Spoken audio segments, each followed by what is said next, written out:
Hey guys, just want to welcome you back for another video.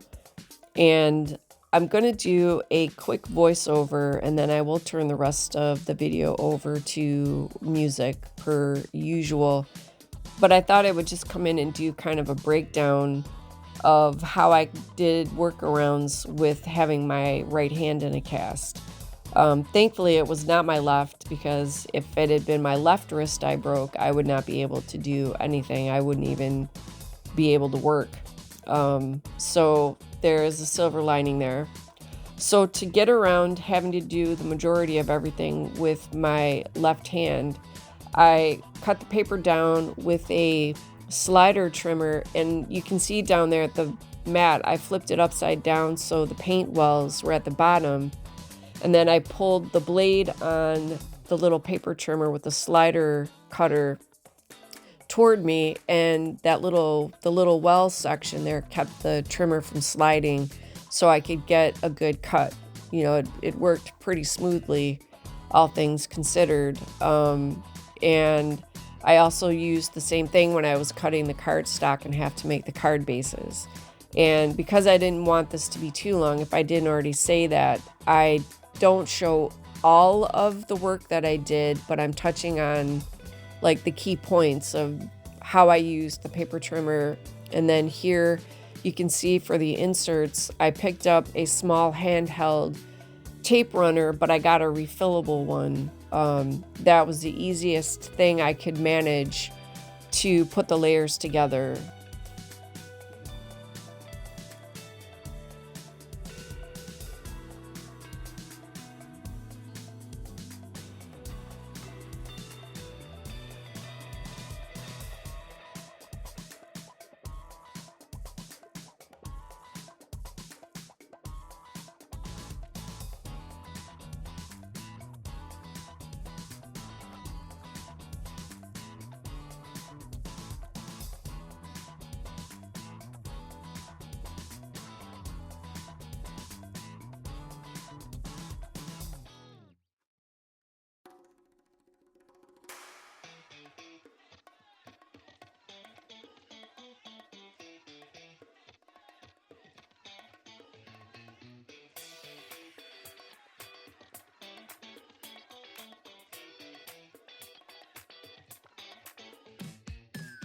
And then I also did a little bit of stash busting. I thought some of the layers would look good with some black cardstock for the graduation cards. I used metallic paper or mirror cardstock, whatever way you want to call it. I also had to come in and I did 2 sheets. You'll see those in just a second. I did 2 watercolor panels using 11 by 15 watercolor paper. I think the brand is Canson. Pretty sure it's Canson if you're interested. I'm getting ready to do it here. I used the Cricut mats, as you can see, as a way to keep the watercolor paper more or less in place while I did the watercoloring, because that I pretty much had to do with one hand.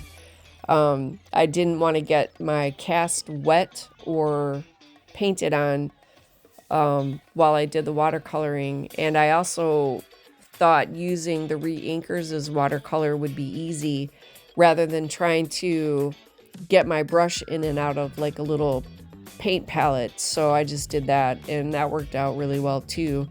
If you need some watercolor in a pinch, the re-inkers are really, really good for that.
For the first watercolor, I did a blue and green color combination, and then for the second one, I made it kind of like a rainbow just to kind of bring in some additional colors, as well as just have some fun.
And once it was dry, it was easy enough to use my forearm to do the reverse stenciling with it's like a wonky circle, or kind of like stone shapes in the stencil, to kind of build up that background and have some fun with it. And again, making sure that I wasn't pressing too much.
So the other thing, if I didn't already get to that part, I think that comes up here in a bit. When I had no choice but to bring in my guillotine paper trimmer where you have to pull the handle down, I discovered my elbow is absolutely perfect. There's no pressure on my wrist, and it got the job done. I just had to make sure I was keeping good pressure with my right hand when I brought the trimmer down so the paper didn't move, but it actually worked pretty well. So that was probably my most favorite workaround, was using my elbow to work the guillotine. That was quite funny. You'll probably see my hand popping up and down and underneath the camera here in just a second while I'm trimming the sections. And then after that, it pretty much was easy enough once everything was trimmed down. This is where the batch method is really helpful. If you can establish a batch method that works for you, that is what saved me, because it was cutting down the insert panels first. Then I cut down and cut apart the cards, the card bases. Then I did all the folding in one go for the card bases, and I used the little Cricut tool as a bone folder. 'Cause the other one, it was too hard with having to be careful with the pressure. I thought the Cricut tool would be the best because it put more of the pressure on that than on my other hand to hold it down, if that makes sense. And once I got everything together, I cut apart the sentiments, but I did that off camera. I did the inking of the edges because I could hold the paper. Anything that I did, the edging, inking up the edges, I could hold in my fingertips. And that wasn't too bad. It got a little awkward on the larger pieces, but not too bad. So I was able to get it all done. And then I don't do all of the assembling here. I just took certain sections, like the different colors of the backgrounds that I used with the graduation elements, or embellishments, I should say. I just did a sample to see how I got it all put together. Because being a small tape runner, it made it easy enough to use that to attach the embellishments to the card front. Same for the sentiment. And I just kept them all more or less the same layout. I made the graduation embellishments in Canva. I used their AI tool so I could generate guy theme, girl theme, and then generic. And then I finally got the sizing right, and I was able to do the print and cut. Because again, getting the paper to cut on the Cricut mat really wasn't that bad. It didn't put any pressure on my hand when I was lining it up, and then I could just feed it through with my left hand in the Cricut while let it do its thing. So the Cricut mats were helpful in holding the watercolor paper in place. The sliding cutter was really good for the cutting on the smaller pieces. Elbow worked for the guillotine style. Fingertips were good for holding the stuff for inking the edges. Just find what is comfortable for you, whether you have like a hand condition or anything like that, or if you're like me dealing with an injury. If whatever way you can do to get it done comfortably, there may be a workaround for you so you can get some crafting therapy in and not have to miss out. And I think that's about it. So it was 30 graduation cards is what I made for the order. And despite the stop and starting I had to do to get it done, I still got it done a little bit early to let the client know. And then I didn't do any damage to my wrist, which was also good. The bone has been staying in place. And I am also amazed I have not yet gotten my cast dirty. So for this, I am also grateful. It hasn't gotten wet and it hasn't gotten dirty, so I'll count it as a win. So that is what I did to do 30 graduation cards, get it done on time with the time frame I gave the gal that I thought I could get them done. And did a little bit of stash busting, and just, yeah, it was really good craft therapy. I felt loads better, especially now that I've got the order done. Yeah, it was super fun. It was hilarious, but I'm so grateful that it was not my left wrist, because I would not have been able to do it. I wouldn't even be able to work because I'm so dependent, of course, on my left hand. So hopefully it gave you some tips. If you have temporary issues with your hand, this could be some workarounds. Or if you have arthritis or pain or something where you have to be careful, maybe there's a way around some stuff that can help you. But as always, never do anything if it's going to hurt you, because what works for me may not work for you, and I would never want to recommend anything that would cause you pain or cause damage to your hand. So all right, well, hopefully you enjoy the rest of this. I'm going to put up the music. Take care as always, you guys. Stay safe, and I will definitely be seeing you in the next video.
if you're interested in some more content, here's a couple videos you might want to check out, and I will catch up with you in the next one.